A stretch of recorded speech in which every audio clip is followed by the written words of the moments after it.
taxe supplémentaire de 4 francs CFA est imputée sur chaque transaction effectuée via le transfert d'argent, ce depuis le 1er janvier 2025.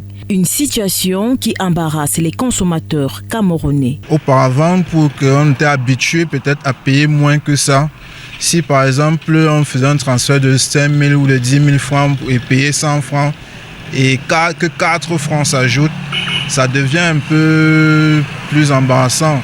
Donc imaginez-vous pour quelqu'un par exemple qui fait des gros transferts et qu'il faut additionner tout ça, ces 4 francs par exemple, ça devient un peu plus très pesant.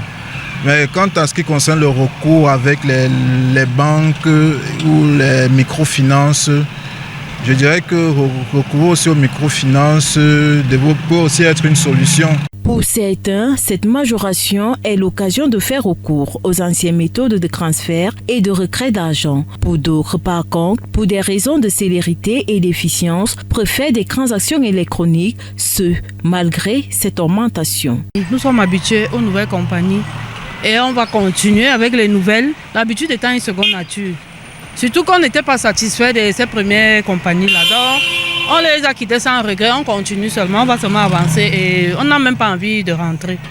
Ce serait compliqué de rentrer là-bas. Et ces nouvelles structures-là sont plus pratiques.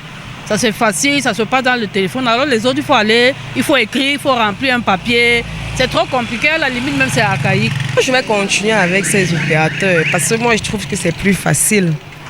Pour moi, c'est plus facile. Commencer encore à sortir, aller peut-être à... Vous avez dit Express Exchange, Express Union, non, c'est long. D'aucuns interpellent les pouvoirs publics afin de remédier à la situation.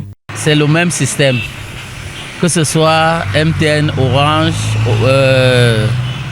Express Exchange, tout ça là. C'est le même système. On ne peut rien faire.